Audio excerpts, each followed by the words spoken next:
Hi, I'm Dr. Gwen, and my channel is all about creating content that empowers the neurodiverse community. In this episode, Dr. Debra Brause comes onto the show to talk about how she supports parents of neurodivergent children. We explore the very tender and very real space of parenting and how important it is to identify the unmet needs of parents. Because if these needs aren't identified or met, parents will struggle to create loving and affirming spaces for their children to not only grow, but develop and thrive. If this episode relates to you, I hope that you not only leave the episode feeling affirmed, but also nudged to take an action that ultimately serves your well being.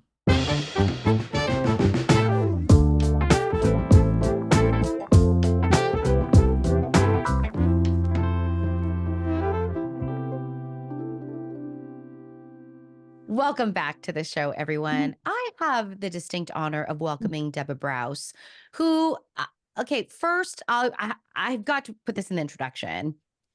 Debra really is very modest about her writing, but I will say, as someone who struggles with writing, Debra's writing, she writes a blog and writes for different, Debra, correct me if I'm wrong, you write for different, also like publications. Because I've Mostly read Psychology Today right now. Yes, yes.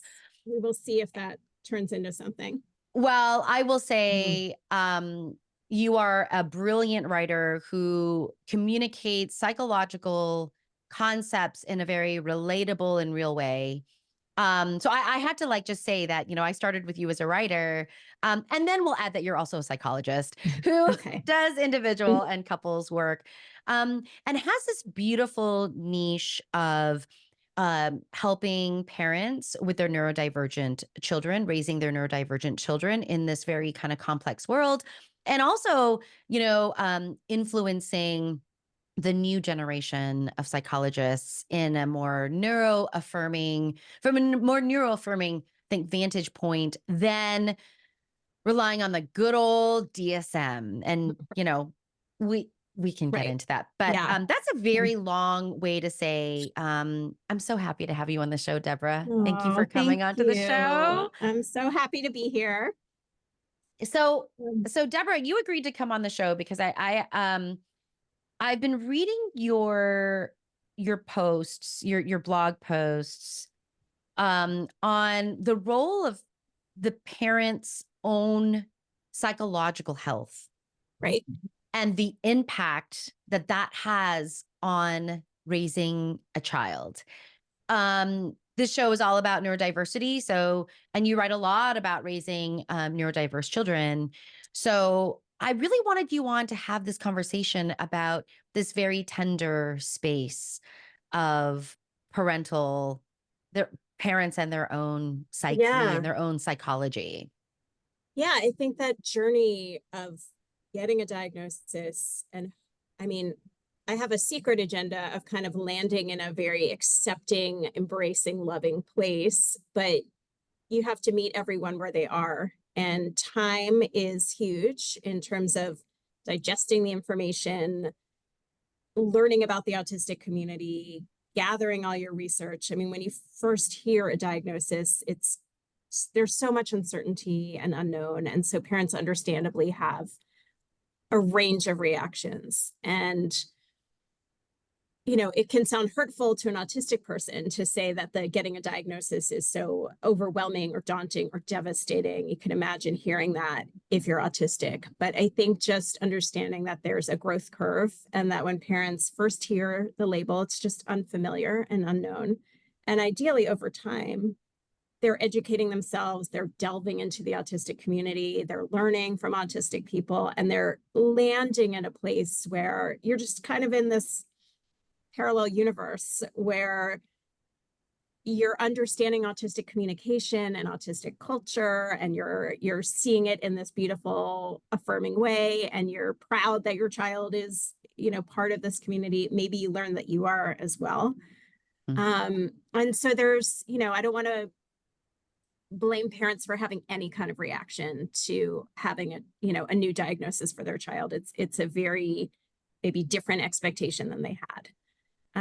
But I've been kind of interested in the parents that really can't go through that sort of, whether you call it a grieving process or just a learning curve, the ones that get stuck because of their own internal world that hasn't really been healed. And that's kind of what my next blog is going to be about, kind of understanding what that piece is for those parents. So I can get into that. Yeah. Um, Yeah, absolutely. Well, and that, to understand, I mean, I think parenting, I feel like is can be such a paradoxical thing, right? It's like, I am going to um put all of my love and time and energy and resources into you for you to grow away from me. I've always felt right, like this is like right. such an interesting thing. And, you Yeah, and I both work with adolescents and young adults. And so you and I both also see this transition phase, where parents have to make another mindset shift in regards right. to launching or nudging or lovingly putting their kids out into the wild, Yeah, and so that also is another, I think, time in which, wow, where do I begin as a parent and end, and right. where does my child begin and end? Yeah, And I think this is a challenge for neurotypical kiddos, but yes, when you have the added complexities. And I'm not even saying that, yes, there are neurological complexities because there's neurological differences, but that's bumping up against societal right. expectations and norms, Yeah. right? Yeah, and we're trying to help society accept our children rather than helping our children conform to society. And I think that's the scary piece of like, will society accept who our children are? How much do we help our children understand neurotypical society so they can adapt when they want to? I think that Hmm. choice is the key here, like when Hmm. they choose to adapt or when they need to for safety. But how can, part of my work is hopefully helping educate the people around our children to understand them, accept them, depathologize them, and welcome them into a more neurodiverse world so that we're not just used to this is how brains work, this is how people behave, this is what social life looks like, but that it's much broader than that. And yeah, letting our children go into that world at that point is very scary because we're not there yet. The world is not embracing neurodiversity. This is, relatively new movement. Yeah. And hopefully we'll make exponential strides in the next few decades as, there are more and more people diagnosed and kind of entering that community. Yeah. Yeah. Yeah. Deborah, when we think about acceptance, right? Yeah. And I can't believe I'm going to go back to grad school. In grad school as a psychologist, we're like, oh, we're never going to use these things. And then we Yeah. get out into the world, we're like, oh, actually, Yeah. Brofenbrenner's ecological model is really holding true here. But I, Right. but I think about this, we're talking about society, right? And the norms, the societal pressures and norms of society in regards to acceptance. Yeah. And you and I are talking about really that first inner circle of that ecological model, which is Right. the immediate environment in which this child, this kiddo is Yeah. being raised, Right. which this is the piece that you're really helping parents with, right? It's this space that they Yeah. share together, especially in those early years of not only development, but maybe even in the diagnosis process. Right. Yeah, I mean, there are parents who just upon hearing a diagnosis, they may have been raised themselves in a very maybe restrictive environment, a more perfectionistic culture where they had to behave a certain way. They were expected to fit in or to be people pleasers or, fit into the family culture in general, whatever that is. And now you have a child who's going to be different, and isn't kind of meeting those expectations. And all of your own shame and your own kind of parts that have been shoved down, whether it's anger, jealousy, any kind of negative emotion that is human and natural, but that had to be kind of squashed in your own family. Now you have this child who's not going to fit a mold. And if we don't work on ourselves and understand how we have repressed our own stuff, the child now is expressing it all for us. And instead of understanding and helping the child be with their feelings, we're judging them, squashing them, controlling them, and trying to mold it out of them, right? And that's where the trauma gets handed down, right? It's like it wasn't allowed within us. We learned how to control ourselves and repress the things that weren't lovable about us in our minds. And then we do it again to our children, right? And the only way to break that pattern is doing our own work around self-compassion, around even understanding our own triggers. You know, a lot of this is unconscious. So just knowing, okay, this is a part of me I wasn't even allowed to express, or a part of me that I've worked so hard to repress, I didn't even know it was still there. I'm thinking of a friend who talked about how shy and insecure she was as a child and worked so hard to overcome that.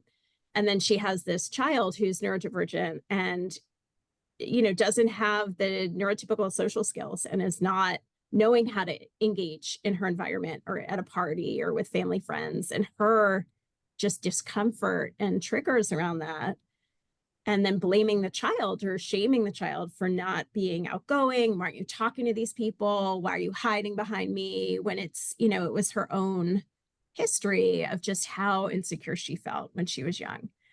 And so we really have to like check ourselves of like, this is my stuff. You know, this is where I was not accepting of myself. And my child is a separate person. And if they're going to be shy or they're not comfortable in this environment, that is absolutely fine. I'm going to help them find safety. You know, I'm not going to force them. Yeah. And that role of parenting, Deborah, that you know that you're bringing up, which is how do I hold my own stuff? What is Yeah. my own profile? Right. How have the culmination of my experiences led to who I am today? Because inevitably we're shaped by all of those. Right. How might I be the same or different than my kid? Yeah. And then really Right. seeing how they thrive to meet their needs. And I think what can be so challenging there is, what if my profile as a mother is not similar to my profile, to the profile of my child? Because Yeah. that means that I need to, in many ways, suspend, modify, alter the way in which I'm raising my child. Right. So for parenting. Yeah. And like our role as parents not being to overly control, teach, mold our children, but to like let them flourish, let them unfold in their own natural beingness, you know. Yeah. Um, we're observers who are there to guide and kind of support, but our role is not to control who these people are or make them into mini versions of ourselves. And when that is difficult to let go of and to just see them for who they are, you know, it takes a lot of maturity and a lot of letting go and a lot of being able to kind of find that separateness between us and them and really seeing them as separate. And it helps us to stop projecting what we want for them, what we think they should be like, all the expectations of who they should be, and actually see them for who they are. Yeah. And Deborah, how do you create this space? Like, you know, because so much of this, and you had said this earlier, is unconscious. You know, it's right, not necessarily, these things aren't necessarily, they're not, in other words, they're not, you're not aware of them and make these voluntary decisions about right, what you're doing and the pressure or that you might be applying or the things that you might be saying. yeah, How do you then work with parents to create a safe, compassionate space right, to tease this apart, right? Because if it's unconscious, then there needs to be some attention yeah, paid to yeah. it. I mean, it's, you know, sometimes in a therapeutic relationship, you can see these things get enacted with the therapist, right? And that's an obviously easier space to tease it apart. But for people who may not be in therapy, can just do this work on their own, you know, I think our triggers are really an amazing teacher as to like starting to be self-aware of like what triggers us, what bothers us about our kid, what do we not want to accept in our kid, where does our nervous system get activated every time our kid does a particular thing, and to really self-reflect in those moments of like, okay, like a kid, I have a couple where their child will stim, they'll flap and make sounds in public a lot. And the mom is kind of like, okay, this is who my kid is, they're fine. The dad gets embarrassed, and snaps sometimes, or tries to like quiet the kid down, and maybe makes the kid feel ashamed of what they're doing when they're just trying to self-regulate or they're excited. And so in that moment, I would tell the dad to like really, before he's reacting, what is getting stirred up in that moment? What happens when your child's behaving in a way in public that maybe makes you embarrassed? What's triggered in you? Can you reflect in your life what that means? What does it mean to stand out? What does it mean to be dysregulated and not put together all the time? Where in your history were you shamed maybe for not fitting in? And can you do your own work around that so that you can see your child as separate, as maybe struggling or maybe excited, whatever the feeling is in that moment, and be able to just like, connect with them where they are and where it's not about your stuff coming up. Yeah. And that's, I think the triggers are a good way in. But you're right, with unconscious stuff, it's really hard to know, how do we get control over this? And so there's a lot of self-reflection that has to go on, and mindfulness around pausing when we're feeling activated and saying like, okay, is this because my child's really doing something that is not okay? Or is this because I'm feeling something that I'm not okay with in myself? And now I'm seeing it in my child and I'm not accepting it.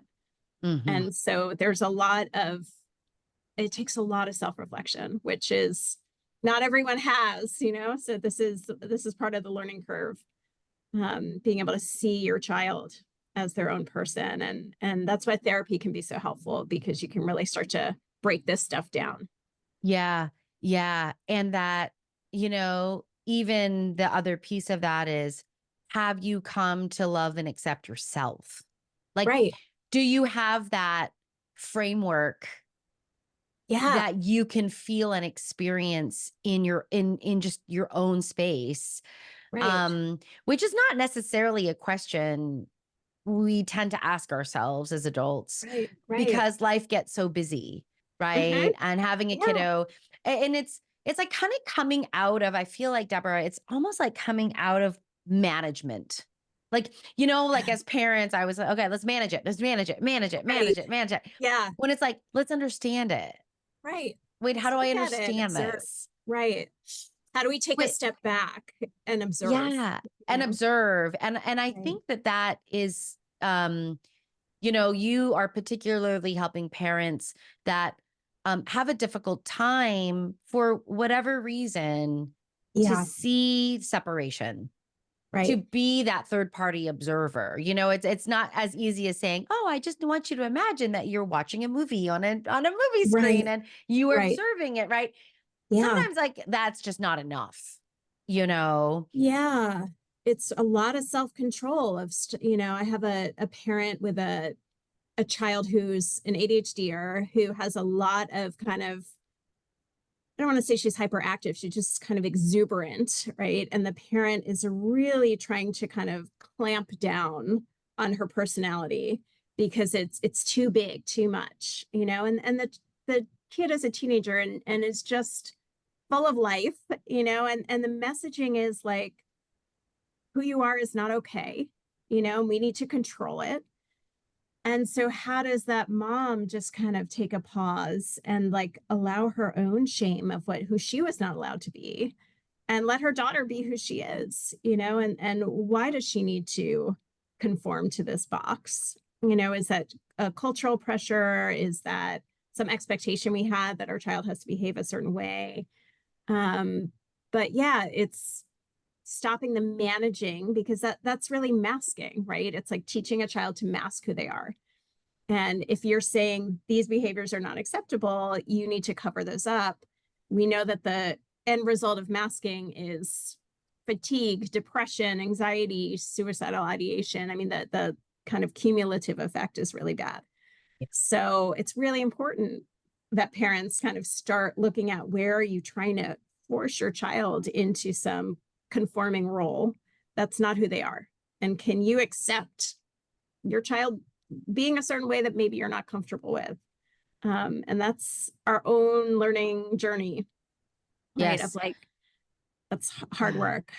It is. I mean, I think about how challenging this can be because looking at yourself in these ways can be very painful, Yeah. and difficult. And Yeah. that, I've only done it in the context of therapy because I'm someone who just requires a lot of structure in Okay. order. I mean, in general, like in my life, I do much better Yeah. when I have more structure. But, when I could anticipate going to see my therapist, I would save things because I would notice things and I would save them for that time because Yeah. I knew that I couldn't just bump them around in my own head. Okay. Even though I'm a psychologist, right? Like Right.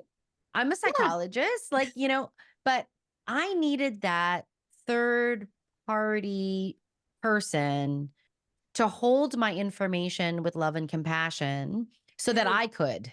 Like, Yeah. So we judge ourselves. yes. And I think that the worst, like the S word really that keeps coming up for us today is shame. Right. Like there can be so much shame surrounding our own Absolutely. selves. We don't realize, Yeah. oh, this is bleeding over into the way in which I am treating my kid. Right. Exactly. Yeah. Even like my most shameful moment was I remember being called a spoiled brat when I was a Yeah. kid, which I like was so antithetical to who I thought I was Yeah. and was probably my father's stuff. I don't know why.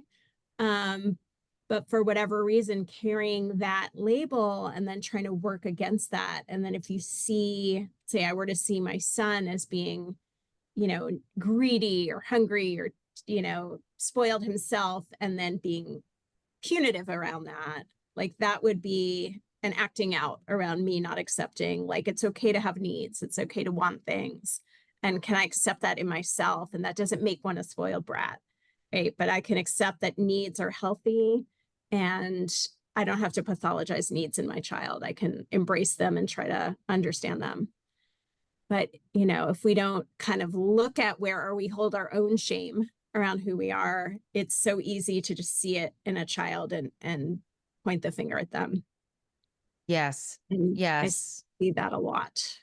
Yeah, and it really is. I mean, in so many ways, this is where I feel like actions really do speak louder than words. The repeated things that I do, the limits that I set or not set, or the way in which I might respond or not respond, or respond big sometimes and not at other time. All Yeah, of these things, those are messages right. to our children.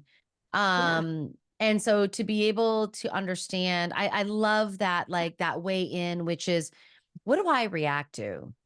right. What are my triggers? Yeah, What do I have big reactions on? right. So Yeah. You can yeah, see it a lot around yeah. like food is a big area, like how we were trained, to clean your plate or, you know, diet culture. Like there's just so many messages around food. And then when we see how our children eat or what they don't eat, or like if they're eating too much, and just there's so much stuff that comes up where we try to control or push or do things, and that takes a lot of self-reflection around like what are the messages we got around eating, around weight, around how we're trying to control what our child eats. It's really, that's like a really touchy area, I think. Yeah. um, but there's Yeah. so many areas that come up. um, Yeah. Yep. Or thematically, Deborah, how about this one where there's this comment about, well, I know that's not very comfortable, but I got to do what's right. mhm, Right. yeah, This one's really hard, but I got to do what's right. And I'm not saying that sometimes there's things that we have to do that's hard that are still right. But I yeah, guess the exploration there for me is like, why is it right? Yeah. Who Why is is it it something we right have to do? for? Right. Right. What is that? So some of those absolute words too, the Right. absolute things, you have to, you can't ever, Yeah. never, these are another should. Yeah. That's another S Right. word. Right. The Should. shoulds and the Yeah. expectations of how it has to look, and really being able to challenge that. I love Debbie Reber's work in that, the Yeah. founder of Tilt Parenting, who I know Oh you had on yeah. the show. Yeah. So she Yeah. works with parents of neurodivergent kids, and she'll talk about like letting go of everything you thought parenting was supposed to look like, letting go of expectations, all those should words of like how it should look, and being able to say, well, why? What if it doesn't look that way? What if it looks how what my kid needs right now and not what society thinks they should be? And that goes down to, I mean, I remember even when homeschooling was recommended to me, and I was like, you've got to be kidding me. Like, that's never happening. But like, the idea of like even what you thought school was going to look like and a certain type of social life, and being able to let go of like, that's just maybe not your life, and you have this whole other amazing life, but it's not what you thought it was going to look like. And that is, part of a grieving process, I think, not for who your kid is, but maybe for what your life might look like or what you thought it was going to look like. Yeah. Like a grieving expectation. It's like grieving your expectations, Right. Yeah. I grieving mean, the I thought we thoughts. had like lots of family friends over and a house full of people and all these kinds of play dates. And, my son can't handle that or he's not interested. Right. So it's not that I'm blaming him, but it's like that's not the social life that we have. Right. And kind of adjusting to that like that's not going to suit his needs. And I need to create my own social life outside of him and accept that. And there's a lot of accepting different things along the way and letting go of, this kind of picture that we had. And, Yes. people are at different stages of that, because that is continuous, at each stage of life. You were talking about launching, right? And like there are going to be kids who don't launch, right? Who might be in their family home for a long time or might need group care or something. And so, it's an ongoing process of like, what does that next step look like? I thought we'd be empty nesters traveling and doing our own thing. And like, maybe that's not going to happen. Maybe we'll be traveling with our kid or with, maybe they'll be in someone else's care. And it's a constant adjustment. But being open to doing the work on yourself of whether it's grief work or just acceptance work or that letting go of Yeah. it's lifelong. It's lifelong. And it's like this idea of identifying and accepting that you have needs. Yeah. And sometimes those needs get um they get kind of blocked because of your own childhood, your own upbringing, Right. your own experiences. So in so many ways, I know this sounds so cliche, but to identify your own unmet needs, Right. right? And to take care of Yeah. yourself puts you in such a Exactly. beautiful position to do the same for your child and to create Right. the environment where they can thrive. Yeah. Um, is just so critical. And I'm hoping that if you're listening to this as a parent, this is I'm hoping that this doesn't come off as these are not judgments. These are ways to say this is complex and challenging and tender. Yeah, and it's universal. It's like no one escapes childhood unscathed. We all have ways in which we're wounded. We all have ways in which our parents unknowingly, unconsciously, maybe didn't see parts of ourselves, didn't embrace those parts, and maybe we hold on to that. This is something everybody carries of parts of ourselves that need to be nurtured again, that maybe weren't celebrated in some way. And so it's work that everyone has to do. It's not, just one subset of people. This is like, how do we love ourselves, have self-compassion, do the work to find, take care of ourselves so that we are available and we're not, putting our unmet needs onto our kid. We're kind of Yeah. taking care of ourselves. Yeah. So yeah, it's definitely Yeah. parents have a lot on their plate, and it is a challenging life. And so this is not meant to make it harder. It's meant to like bring more freedom. Wow. Wow.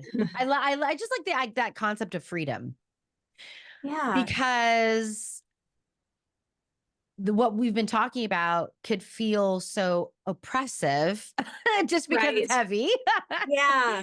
But that Yeah. by understanding and knowing this results in freedom Right. because you understand them and they're out in the open. And so, having the spaces to do that kind of work is so critical. And I just wish, you and I are psychologists, so we're obviously very biased towards mental Mm. health and mental health needs.